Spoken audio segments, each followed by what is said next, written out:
اللهم صل وسلم وبارك عليه.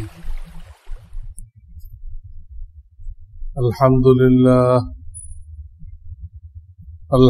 لله وكفى وسلام على عباده الذين اصطفى. أما بعد،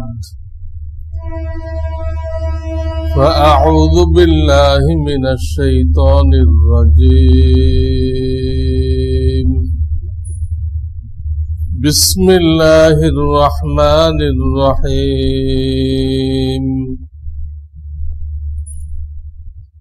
كم من فئة قليلة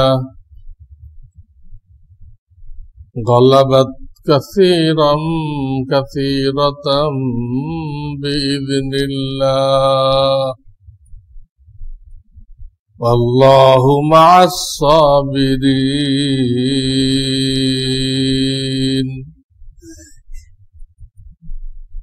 وقال تعالى: ولا تهنوا ولا تحزنوا وأنتم الأعلون إن كنتم مؤمنين. وقال النبي صلى الله عليه وسلم: لا تزال طائفة من أمتي منصورين على الحق لا يضرهم من خالفهم حتى يأتي أمر الله أو كما قال عليه الصلاة والسلام.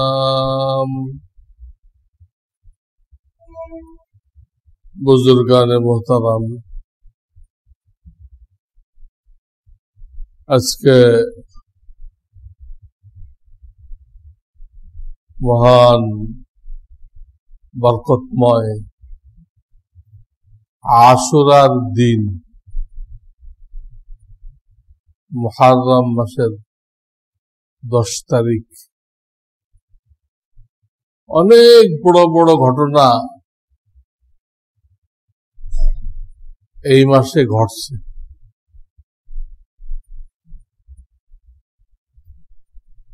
এমনকি ইমাম হুসাইন রাদিয়াল্লাহু তাআলা আনহু তার শাহাদাত, শহীদ হওয়া,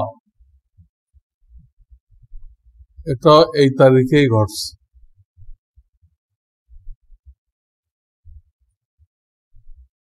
ওনার শাহাদাতকে আরো বরকতময় করার জন্য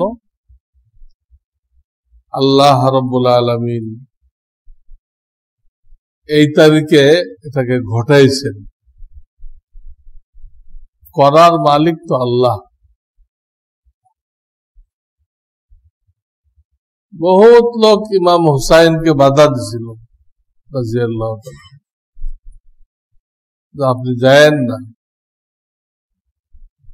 কুফাওয়ালারা যে চিঠি দিছে আপনাকে, ওরা সব ফিরে গেছে। একদিকে এজিদের পয়সা, আর একদিকে এজিদের তলোয়ার, এতে তারা ফিরে গেছে। এজিদ বলতেছে, পয়সা নাও, আমার পক্ষে কাজ করো। পয়সা নেবা না, তলোয়ার।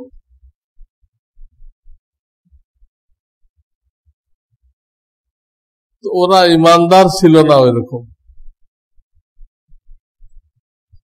ওই পক্ষ হয়ে গেছে। এজন্য অনেকে বাধা দিছে, ওনার পথ রুদ্ধ করছে।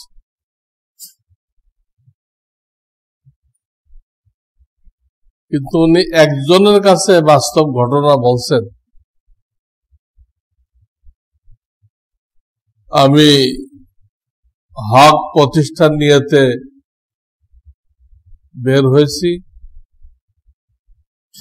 আমি পরিস্থিতি যাই হোক আগে বাড়তে থাকবো,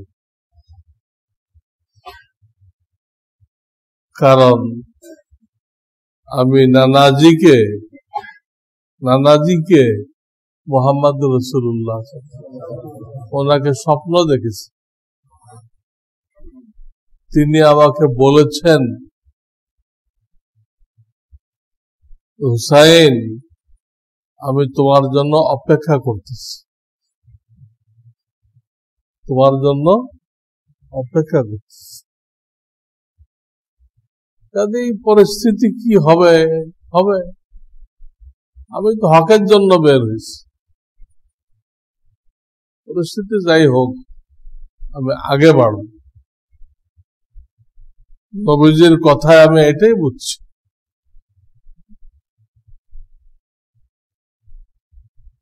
আল্লাহ শেষ পর্যন্ত ফোরাত নদীর তীরে, মানে দুটা নদী আছে,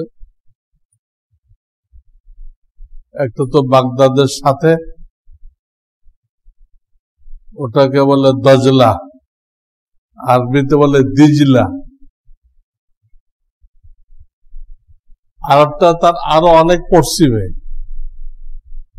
ওটাকে বলে ফোরাত। এই ফোরাত নদীর তীরে ওনাকে অবরুদ্ধ করা হয়, আগে বাড়তে দেওয়া হয়নি।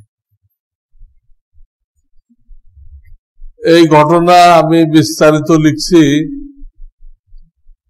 আমার যে কিতাব ইসলামী খিলাফত ধ্বংসের প্রকৃত ইতিহাস, ওর শেষের দিকে দেখেন এই ঘটনা বিস্তারিত লেখা হয়েছে।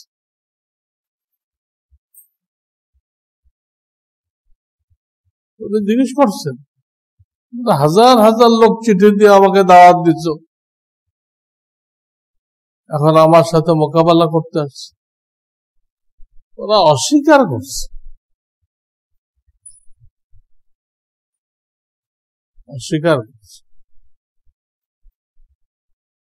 শেষ পর্যন্ত যা হওয়ার তাই হয়েছে।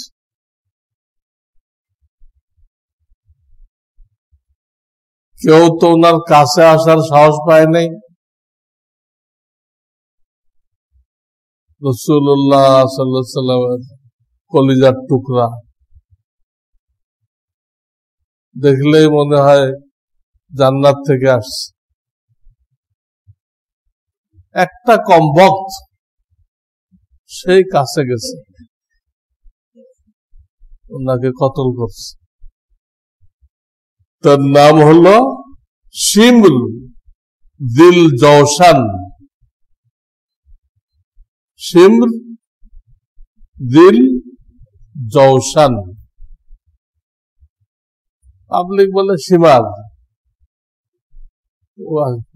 শব্দটা সীমার না, শিমর দিল জওশান।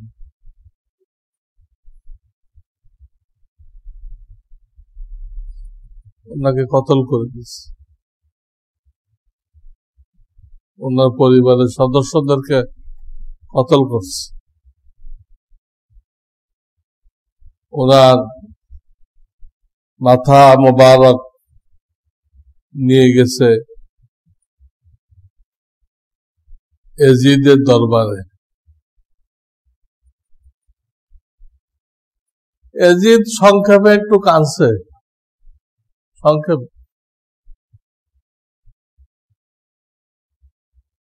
এটাকে বলে ডিপ্লোমাসি, রাজনৈতিক কান্না।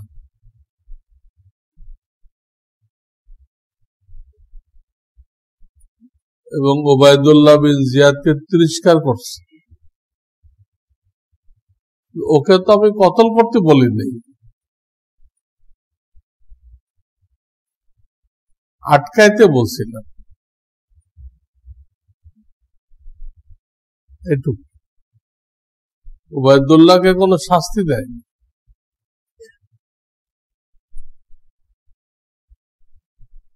যাই হোক, বড় বেদনাদায়ক কিচ্ছা। এই কিচ্ছার ব্যাপারে একটা বই আপনারা অনেকে পড়ে থাকেন, বিষাদ সিন্ধু। এটা পড়বেন না, এটা শিয়াদের লেখা। এর 12 আনা অতিরঞ্জিত, 4 আনা ঠিক আর 12 আনা কি অতিরঞ্জিত। পড়ে মানুষ খুব কাঁদতে থাকে। তারা তো বুঝে না কোনটুক আসল, কোনটুক তার বাড়ানো। যে লিখছে ও শিয়া, শিয়াদেরকে তো মুসলমান ফতোয়া দেওয়া হয়নি। ইরানের যে শিয়া, একে মুসলমান ফতোয়া দেওয়া হয় নাই। সারা দুনিয়ার বড় বড় ওলামায়ে কেরাম এদের তো কাফের ফতোয়া দিচ্ছে। এরা মুসলমান দাবি করে, ফতোয়া দেওয়া হয়েছে কাফের। কারণ তারা আমাদের কোরআন মানে না। তো এই কোরআন অরিজিনাল না, উসমান গনির লেখা। এবং তারা যে 12 ইমাম মানে, সেই ইমামের এত মর্যাদা দেয় নবী রসুলের উপরে। এরকম কিছু আকীদা আছে, বিশ্বাস আছে, যে কারণে এদেরকে মুসলমান বলা যায় না।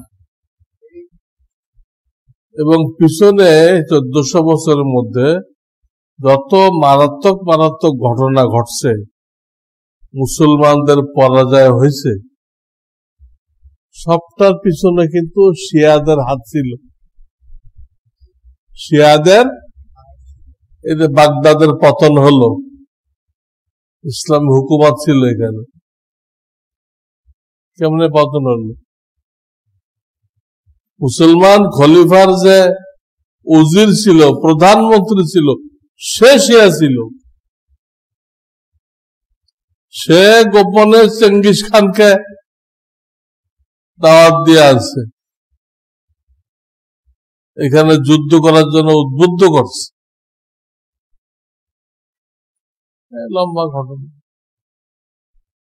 লম্বা ঘটনা। ইসলামী হুকুমত পতন হলো শিয়াদের কারণে। প্রত্যেকটা জায়গায় এদের হাত আছে। মীর জাফর যে এ দেশের ক্ষমতা ইংরেজদেরকে বুঝাই দিল, যুদ্ধের অর্ডার না দিয়ে এ দেশের ক্ষমতা ইংরেজদেরকে বুঝাই দিল। সে কি ছিল? শিয়া ছিল। কি ছিল? শিয়া ছিল। এরা কোন সময় আমরা যে সুন্নি, আমাদের ভালো চায় না। তারপরে পাকিস্তান ভেঙে গেল, আমাদের উপরে চরম নির্যাতন নেমে আসলো। এটা তো আসার কথা ছিল না।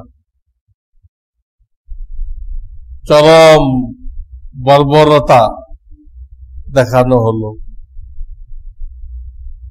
এক মুসলমান আর এক মুসলমানকে কতল করতেছে। এই ঘটনার পিছনে শিয়া ছিল। কে ছিল? ওই জুলফিকার ভুট্টো, তার বিবি নুসরাত, কি আছে না, সব শিয়া। কায়েদে আজমও তো শিয়া ছিল। কায়েদে আজম নিজে কি ছিল? মোহাম্মদ আলী জিন্নাহ শিয়া ছিল। মুসলমানরা বোঝে নাই।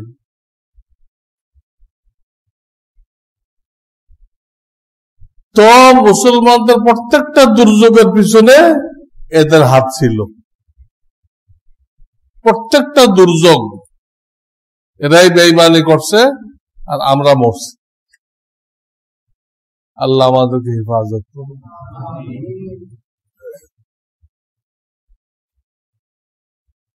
তো আজকে আমার বয়ানের যেটা মূল উদ্দেশ্য, এই আশুরা থেকে আমাদের শিক্ষা কি শিক্ষা নিতে হবে, এর জন্য আমি আয়াত পড়ছি, হাদিস পড়ছি। আয়াত পড়ছি দ্বিতীয় পারার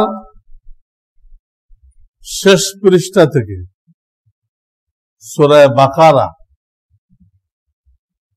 249 নম্বর আয়াত। 249 আয়াত নাম্বার আগে থাকে না, আয়াত নাম্বার পরে থাকে। অনেকেই ভুল করে, হুজুর আপনার রেফারেন্স তো মিলল না। আরে তুমি আয়াত তালাশ করতে জানো? আন্দাজে কয়ে দিলে। তো ওই আয়াতে আল্লাহ তাআলা বলতেছেন, কাম মিন ফিয়াতিন কালিলাতিন গলাবাত ফিয়াতান কাসীরাতাম বিইذনিল্লাহ। কত ক্ষুদ্র ক্ষুদ্র দল। ওখানে একটা যুদ্ধের ঘটনা বলা হয়েছে, জালুত আর তালুত দুইজনের। তালুত হলো আল্লাহর বাহিনী আর জালুত হলো শয়তানের বাহিনী। জালুত হলো শয়তানের বাহিনী। তাদের সংখ্যা অনেক, মুসলমানদের সংখ্যা 313 জন। কিন্তু আল্লাহ বিজয় দিলেন কাদেরকে? দ্বিতীয় পারার শেষের 2 পৃষ্ঠা এই ঘটনা। যাদের ঘরে বাংলা তাফসির আছে দেখে নেবেন। আসছিল অনেকে, কিন্তু পথে একটা নদী পার হইতে হয়। ওখানে তালুত শর্ত দিছিল, নদীতে পার হইবা কেউ পানি খাইবা না, যারা যারা পানি খাইবা তারা আমার দলের থেকে আউট।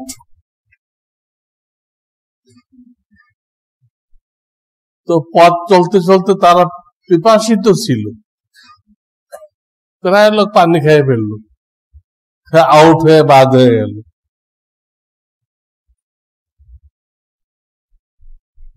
মাত্র 313 জন টিকছে। পিওর মুজাহিদিন টিকছে কয়জন?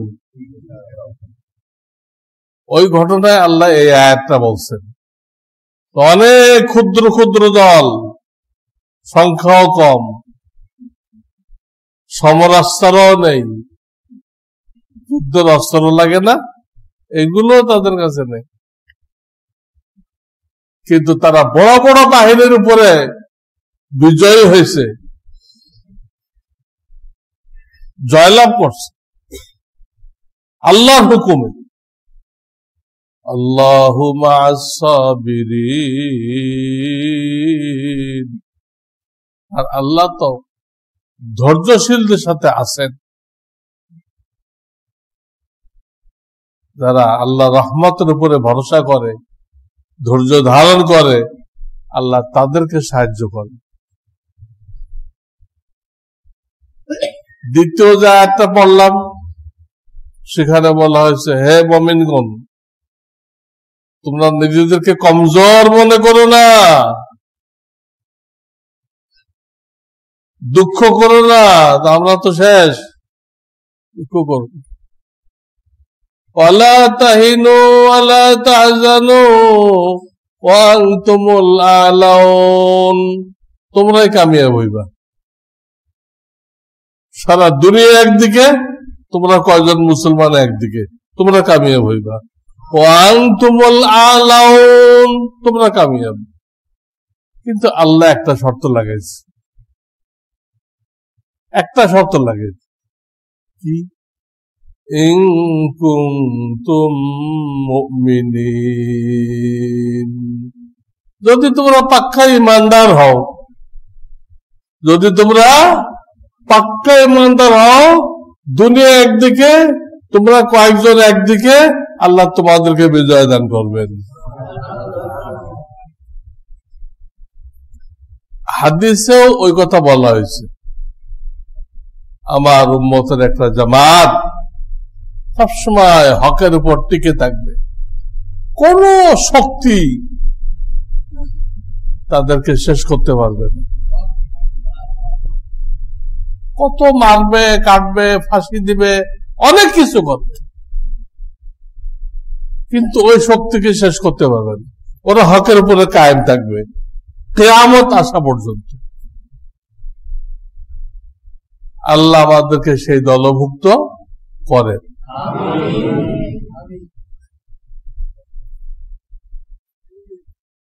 তো আশুরার শিক্ষা হলো জড়বাদী না হওয়া, বস্তুবাদী, বস্তুর শক্তির উপরে একিন না করা। একিন করতে হবে ইমানি শক্তির উপরে। আমি যদি ইমানদার হই, আমার মোকাবেলায় কেউ দাঁড়াইতে পারবে না। ইমানদারের সাথে আল্লাহ আছে। ইমানদারকে হাদিসে জিন্দা বলা হয়েছে, বেঈমানকে মুরদার বলা হয়েছে। এখন জিন্দা যদি একজন হয় আর মুর্দা 1 লাখ হয়, তো কে বিজয় লাভ করবে? মুর্দা 1 লাখ বা 5 লাখ, আর জিন্দা কয়জন? একজন। এই কামিয়ে কাফের তো মুর্দা। কাফের মুর্দা না হলে 20 বছর কি প্রশিক্ষণ নিছে? যদি মুর্দাই না হতো, কি প্রশিক্ষণ নিছে? কোন অস্ত্র তো কম ছিল, কিন্তু এদের সামনে দাঁড়ানোর সাহসই করে, সাহসই করে। ইমানদারের সামনে কেউ দাঁড়াইতে পারে, এর সাথে খোদাই শক্তি আছে। তো পুরা পৃথিবীর ইতিহাস এটা, মুসলমান জড়বাদী না, তারা ইমানের শক্তিতে বলিয়ান, বিশ্বাসী, আল্লাহর শক্তিতে বিশ্বাসী। এই শিক্ষা নিতে হবে। আর নিজেকে প্রস্তুত রাখতে হবে যে আমার হায়াতে যদি আমার দেশের মধ্যে শত্রু বাহিনী ঢুকে পড়ে, তখন আর ফতোয়া লাগবে না, সব নামে পড়তে হবে, মহিলাদের নামে পড়তে হবে। বডি লয়ে, বডি দিয়ে কাফের জবাই করবে। এতদিন মাছ জবাই করছে, এখন কাফের জবাই করবে, দুশ্মন ঢুকে পড়বে। অথবা ওলামায়ে কেরাম সিদ্ধান্ত দিল যে এখন জিহাদ কি হয়ে গেছে, জঙ্গিবাদ তো ইসলামে নেই। হোলি আর্টিজানে যেটা হলো, এটাকে বলে জঙ্গিবাদ। জিহাদ হইতে গেলে মজলিসে শুরা লাগে, আমির লাগে, মামুর লাগে, অনেক কিছু লাগে। হোলি আর্টিজানে কিচ্ছু নেই, এগুলো কাফেররা করায় আমাদেরকে জঙ্গি প্রমাণ করার জন্য। এই জন্য আমাদের ছেলেপেলেকে এগুলো থেকে নিরুৎসাহিত করতে হবে। আলহামদুলিল্লাহ, এই যতগুলো বিচ্ছিন্ন ঘটনা ঘটছে জঙ্গিবাদের, কোন ঘটনায় আলেম ওলামা পাবেন না। তারা জানে এই যে এগুলো জিহাদ না, এগুলো কাফেররা করাই দিছে, তারাই ট্রেনিং দিচ্ছে, তারাই করাই দিছে, তারাই এবার লিস্ট সরকারকে দিচ্ছে, অমুক জায়গায় এই কজন জঙ্গি তৈরি হয়েছে। ওরাই ট্রেনিং দিচ্ছে, ওরাই টাকা দিচ্ছে, ওরা তালিকাটা সরকারকে দিয়ে দিচ্ছে, সরকার যে সবগুলো ধরে বেঁচেছে। কিসের জিহাদ? জঙ্গিবাদ ইসলামে নেই, জিহাদ আছে। জিহাদ যে অস্বীকার করবে সে তো মুনাফিক, তার মৃত্যু হবে মুনাফিকের উপরে, ইমানের উপর হবে না মৃত্যু। এই মৌলিক পয়েন্ট এই দুটা, আমরা খোদাই শক্তিতে বিশ্বাসী, অস্ত্রের শক্তিতে বা সংখ্যার শক্তিতে আমরা কি না বিশ্বাসী না। 2 নম্বর, আমরা দিলের মধ্যে এই নিয়ত রাখবো, যদি কাফেররা আমাদের দেশে ঢুকে পড়ে বা ওলামাদের পক্ষ থেকে ফতোয়া আসে, 2টা, কাফের ঢুকে পড়লে ফতোয়া লাগবে না, কাফের ঢুকে পড়ে ওলামাদের পক্ষ থেকে ফতোয়া আসে, এই মুহূর্তে জিহাদ ফরজ হয়ে গেছে, তখন আমি পিছপা হব না। আমার যা আছে তাই নিয়ে আমি আগাবো।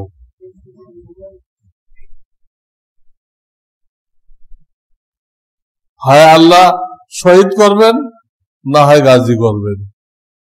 মানুষ শহীদ হওয়া থেকে ভাগে, যদি আমি শহীদ হয়ে যাই আমার ছেলে পেলে কে দেখবে, ভাগে। এটা চিন্তা করে না শহীদ হওয়া এত সহজ না, শহীদ হওয়াটা সহজ না, আল্লাহ কবুল করতে হয়। আল্লাহ যার জন্য কবুল করে সে হইতে পারে। খালেদ বিন ওয়ালিদ জিন্দেগীর শেষের যুদ্ধগুলোতে কোন লোহার টুপি পরেন নাই, কোন লোহার জামা গায়ে দেন নাই, খালি শরীরে সেনাপতিগিরি করছে শহীদ হওয়ার জন্য। খালেদ বিন ওয়ালিদ, তাকে সাইফুল্লাহ বলা হতো, ইসলামের তলোয়ার, শহীদ হওয়ার নিয়েতে, কিন্তু শহীদ হওয়া ওনার কিসমতে লেখা নেই। খালি শরীরে যুদ্ধ করতেছে, একটা তীর ওনার গায়ে লাগে নাই। কিন্তু আপনি যেটা থেকে ভাগতেছেন, আপনি আমি যেটা থেকে ভাগি, এটা পাওয়া অনেক কঠিন। আপনার ভাগার দরকার নেই, পান কেনা দেখেন, ভাগার দরকার নেই, পান কেনা এটা দেখেন, পাইলে আপনিও কামিয়াব, আপনার পুরো বংশ কামিয়াব, সবাইকে সুপারিশ করে বেহেশতে নিয়ে যাবেন। শহীদরা সুপারিশ করবে। আল্লাহ, এই 2টা শিক্ষা। শক্তিতে, জড়বাদী শক্তিতে আমরা বিশ্বাস করি না, আমরা বিশ্বাস করি আল্লাহ শক্তিতে। 2 নম্বর, আমার ভিতরে একটা জিহাদের চেতনা থাকতে হবে। যদি কাফের বাহিনী ঢুকে পড়ে বা উলামাদের ফতোয়া হয়, আমি পিছপা হব না, ভয়তে পালাবো না, আমি আগাবো, একাই আগাবো।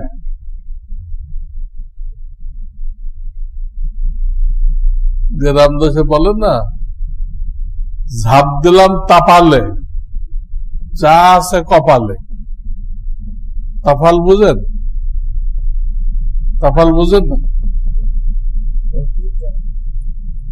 হ্যাঁ, রস জাল দিয়ে গুড় বানায়, বড় বড় পাত্রে রস জাল দেয়, ওটা পরে কি হয়ে যায়? গুড় হয়ে যায়। তাফাল বল।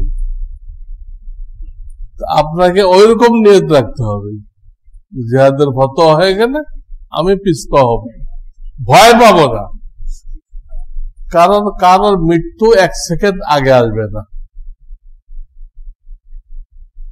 1 সেকেন্ড যুদ্ধে গেছেন বললে আগে আগে মরে গেছেন, যুদ্ধে না গেলে আরো কয়েক বছর বাঁচতেন, এগুলো ভুল কথা। মৃত্যু একই টাইমে আসবে। তাই বলতেছিলাম যে আপনি যেটা থেকে ভাগতেছেন, ভাগার দরকার নেই, ওটা পান কিনা এটা দেখেন। শহীদ যে হবে, আল্লাহ তার জীবনের কোনো হিসাব দিবেন না। হিসাব দিয়ে আমরা যেতে পারবো, পার হইতে পারবো? আল্লাহ যে হিসাব চায়, তোমাকে এই নিয়ামত দিয়েছিলাম, হিসাব দাও, পারবো? তো দুনিয়া শুরুতে এই পর্যন্ত অসংখ্য ঘটনা ঘটছে, যেখানে আমি যে কথাগুলো বললাম যে আল্লাহ শক্তির সামনে দুনিয়াবি শক্তি টেকে না, এর অসংখ্য প্রমাণ।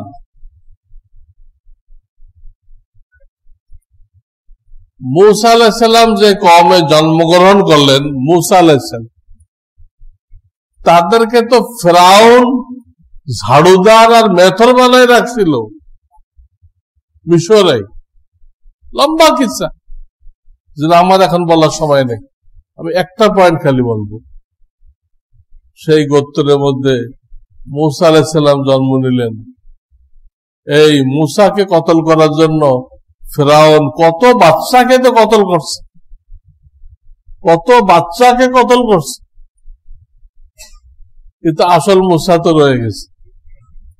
এবং ফিরআউনের ঘরে কি হয়েছে? লালিত পালিত হয়েছে। ফিরআউন যদি ইংরেজদের পলিসি জানতো তাহলে ওইভাবে কতল করতো না। ইংরেজরাও কিন্তু আমাদের লক্ষ লক্ষ বাচ্চাদেরকে কতল করে দিছে, নাস্তিক বানাই দিছে, বেঈমান বানাই দিছে। মুসলমান নাস্তিক হয়ে যাওয়া, বেঈমান হয়ে যাওয়া কতল না? ইংরেজরা করছে সারা দুনিয়ায়, আমাদের দেশেও, কিন্তু কেউ কোনো আপত্তি করেন নাই। এমন টেকনিকের সাথে কোটি কোটি মুসলমানকে কতল করছে ইংরেজরা তাদের সিলেবাস দিয়ে, কারো কোনো আপত্তি হয় নাই, আবার মুসলমান কতল হয়ে গেছে। এই পলিসিটা ফিরআউন জানতো না, তল্লাদি করছে। যাই হোক, এক পর্যায়ে আল্লাহর হুকুম আসলো, হে মূসা, তোমার কওমকে নিয়ে মিশর ছেড়ে পূর্ব দিকে চলে যাও, তোমার বাপদাদার দেশ সিরিয়া, সিরিয়া চলে যাও। এখন সিরিয়া যতটুক এতটুক না, তখন সিরিয়া অনেক বড় ছিল। এই যত জর্ডান দেখতেছেন, লেবানন দেখতেছেন, হ্যাঁ, আশেপাশে যা আছে সব কিন্তু ওই সময় কি ছিল? সিরিয়া ছিল।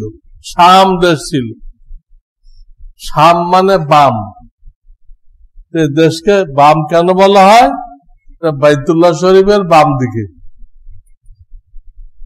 বাইতুল্লাহ শরীফের দরজা হলো পূব দিকে। তো পূব মুখী হয়ে যে দাঁড়ান, এটা আপনার বাঁ হাতে পড়বে, আর ডাইন হাতে পড়বে আমিন। আমিন মানে ডাইন। আরব সাগরের তীরে, আরব সাগরের তীরে। তো লম্বা ঘটনা। মূসা আলাইহিস সালাম যে জায়গাতে আসতে চাইছিলেন সেখানে কোনো সাগর ছিল না, যেখানে পরবর্তীকালে ইংরেজরা সুয়েজ খাল কাটছে। সুয়েজ খাল, ওখানে তো আসতে চাইছিলেন, কিন্তু অন্ধকারের রাস্তা ভুলে গেছেন, আসে উঠছেন সাগর বরাবর। লোহিত সাগর, নীল দরিয়া না, অনেকে নীল দরিয়া বলে, লোহিত সাগর এই বরাবর আসছে। আল্লাহ পানিকে সরাইয়ে প্রাচীরের মতো দাঁড় করাই দিলেন। মূসা আলাইহিস সালামের বাহিনী যখন মাঝখানে, তখন ফিরআউন আসছে। আর মূসা আলাইহিস সালাম যখন পার হয়ে গেছে, তখন ফিরআউন কোন জায়গায়? মাঝখানে। আল্লাহ মূসা আলাইহিস সালামকে বলছে, লাঠি দিয়ে আঘাত করো। প্রথমবার আঘাত করছে, রাস্তা হয়ে গেছে। দ্বিতীয়বার আঘাত করছে, ওই রাস্তা ভেঙে সব পানি পড়ছে কোথায়? ফিরআউনের বাহিনীর উপরে। শেষ। ফিরআউনের তো কেউ কেউ বলে 6 লক্ষ সেনাবাহিনী ছিল, 6 লক্ষ। মূসা আলাইহিস সালাম তো অল্প কিছু লোক। অল্প কিছু লোকরে বেশি লোকের উপরে আল্লাহ তাআলা কামিয়াব করেন না। এখানে করছেন কিনা? কোরআনে এই ঘটনা অনেকবার আসছে। আমি কিন্তু বিস্তারিত ঘটনা বলে নাই, একটা জায়গা বলতেছি শুধু, যে কামিন ফিয়াতিন কলিলাতিন, ক্ষুদ্র ক্ষুদ্র দলকে আল্লাহ তাআলা বড় বড় দলের উপরে বিজয়ী করছে। ওই পয়েন্ট তো বলতেছি। আসেন সুলাইমান আলাইহিস সালামের জামানা। সুলাইমান আলাইহিস সালাম উনি বিলকিসকে, রানী বিলকিসকে চিঠি লিখে পাঠাইলেন, তুমি মুসলমান হয়ে আমার কাছে চলে আসো, না হয় আমার সাথে মোকাবেলা করার জন্য তৈরি হয়ে যাও। তো বিলকিস দেখলো এই লোকের সাথে যুদ্ধ করে পারা যাবে না। তখন রানী বিলকিস তার লোকজন নিয়ে আসতে আরম্ভ করলো। তখন একটা হিকমতের জন্য সুলাইমান আলাইহিস সালাম বললেন যে রানী বিলকিসের যে সিংহাসন আছে, মূল্যবান হীরা জওহর খচিত সিংহাসন, কোটি কোটি টাকা দাম, বিলকিস আমার কাছে আসার আগে ওই সিংহাসন আমার সামনে কে হাজির করবা? দরবারে যারা ছিল ওদেরকে জিজ্ঞেস করলেন, আইয়ুকুম ইয়াতিনি বিআরশিহা ক্বাবলা আন ইয়াতুনি মুসলিমিন। তারা মুসলমান হয়ে আমার দরবারে আসবে, তার আগে সিংহাসন আসতে হবে। قال عفريت من الجن أنا آتيك به قبل أن تقوم من مقامك। তো ওনার দরবারে বিশাল আকৃতির একটা জিন ছিল, দৈত্য। ইফরিত মানে কি? বিশাল আকৃতির দৈত্য, ছোট মোটো জিন না। সে বলল, আপনি মজলিস খতম করে ওঠার আগে সিংহাসন আপনি এখানে পাবেন, আমি আনতে পারবো। ওর শারীরিক শক্তি এত বেশি, জড়বাদী শক্তি তার এত বেশি, সেইটা বলল। আর একটা লোক, তার শারীরিক শক্তি নেই, তার কাছে কিতাবের এলেম আছে। কি আছে? وقال الذي عنده علم من الكتاب أنا آتيك به قبل أن يرتد طرفك।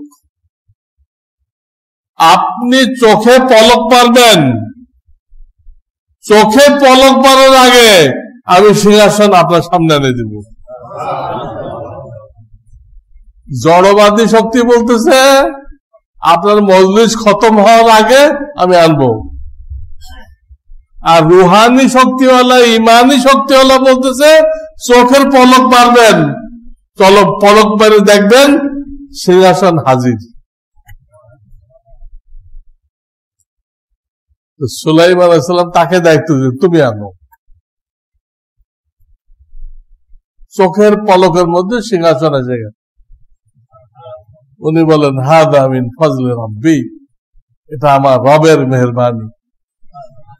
আমরা অনেকে আমাদের বিল্ডিং এ লিখে থাকে এটা, হাদা মিন ফজলে রাব্বি, এটা আমার পরওয়ারদিগারের মেহেরবানি লিখে রাখি, সামনের টুকু লিখি না।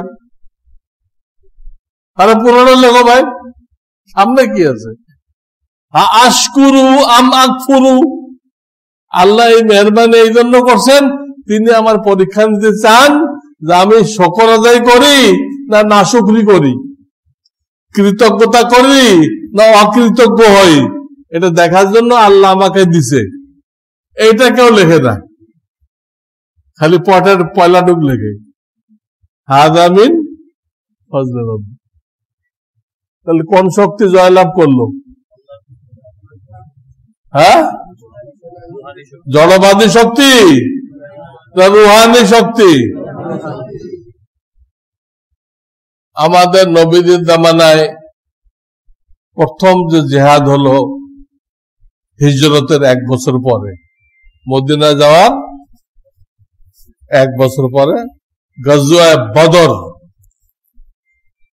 মুসলমান 313 জন, অস্ত্র শস্ত্র নেই কিছু। নবীজি কয়েকজনকে খেজুরের ডাল ভেঙে দিলেন, খেজুরের ডাল, ওটা তলোয়ার হয়ে গেল।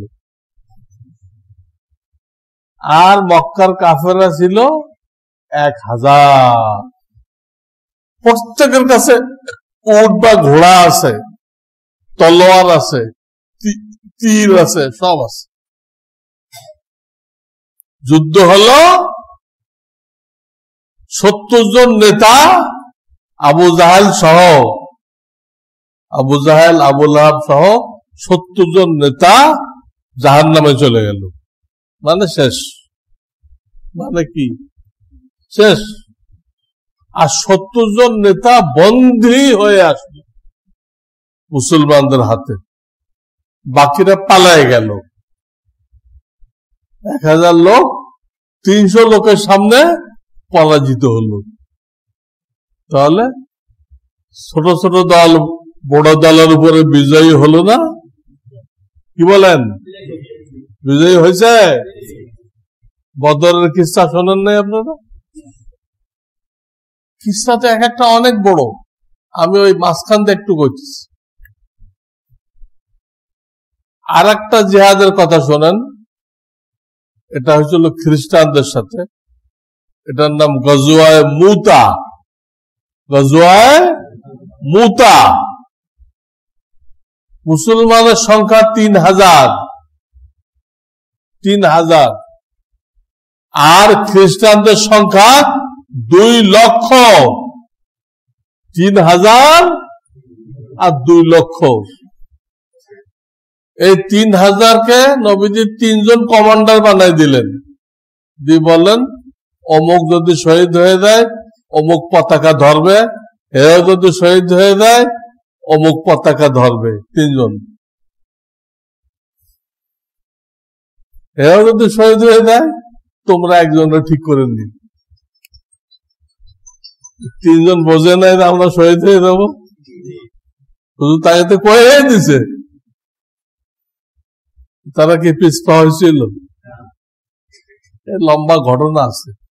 তাদের একজন রওনা হওয়ার আগে বিবির সাথে দোয়া করতেছিল, দোয়া করে বাড়িতে বেরোয় যাবে। কথা হয়েছে উনি দোয়া করবে, বিবি আমিন কইবে, বিবি দোয়া করবে, উনি আমিন কইবে। কারণ বিবি যখন এক পর্যায়ে এই দোয়া করছে, আল্লাহ আমার স্বামীকে গাজীর বেশে মদিনায় ফেরত দিয়ে আসো, এটা কইতে গেছে। অমনি উনি আমিন বিরহমাতিকা ইয়া, উনি ওইটা বলতে দেন না, ওটা দেই শুরু করছে, মোনাজাত শেষ। সব 3 জন শহীদ হয়ে গেছে। 2 দিন যুদ্ধ হয়েছে। 2 লক্ষ খ্রিস্টান পরাজয় বরণ করছে 3000 মুসলমানের সামনে। 3000 মুসলমানের কাছে 2 লক্ষ খ্রিস্টান পরাজয় বরণ করছে। একটু আগে ইমাম হুসাইনের কথা বললাম, কয়জন? এজিদের বাহিনী কত বড়, ইমাম হুসাইন কত বড়? ও খুব অল্প, কিন্তু জয়লাভ করলো কে? ইমাম হুসাইন জয়লাভ করলো। কোন দিক দিয়ে? কিয়ামত পর্যন্ত লোকেরা ইমাম হুসাইনকে ফলো করবে, অনুসরণ করবে। এজিদকে কি করবে না? এজিদ তো মরার আগে গজব নাযিল হয়েছিল, এক জানোয়ারে হামলা করে ওরা টুকরা টুকরা করে দিছে এজিদ। আর যারা হুসাইনকে শহীদ করছিল তারাও খুব বেইজ্জত হয়ে মরছে। ওরা কুফাতে ছিল, ওখানে 1 লোক ক্ষমতা নিল, তার নাম মুখতার সাকাফি। মুখতার সাকাফি। সে ক্ষমতা নেওয়ার পরে যারা যারা ইমাম হুসাইনকে শহীদ করছিল ওই মাথার থেকে উকুন যেভাবে বাঁচে না মহিলারা, এইভাবে বেছে বেছে কারা কারা হুসাইনকে শহীদ করছে সবগুলো বের করছে, বের করে সবগুলো কতল করছে, করে সবগুলোর মাথা কুফার জামে মসজিদের সামনে রেখে দিছে লাইন দিয়ে। গায়ে দিয়ে একটা সাপ আসছে, প্রত্যেকটা নাকের মধ্যে ঢুকছে আর মুখ দিয়ে বের হয়েছে। এই তাতে পরিণাম কি হয়েছে? জিতলো না হারলো? এই যে তো শেষ, তার বাহিনীও শেষ। আর হুসাইন তো সমস্ত শহীদদের সর্দার।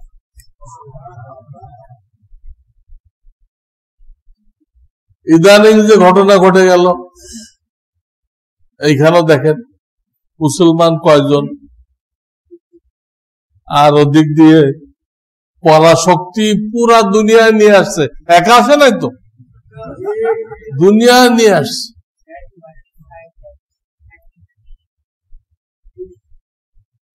কিন্তু কয়টা মুসলমানের সামনে টিকতে পারলো? এর আগে রাশিয়া ছিল, রাশিয়া টুকরা টুকরা হয়ে গেল। এরা আসছে, এরা ইনশাআল্লাহ ইনশাআল্লাহ এরাও টুকরা টুকরা হয়ে যাবে, আমেরিকাও টুকরা টুকরা হয়ে যাবে। শুনে রাখেন, রক্ত সব এখানে ঝরে গেছে। রক্ত যখন ঝরে যাবে তখন আমার হাত একদিকে, পাও একদিকে, মাথা একদিকে,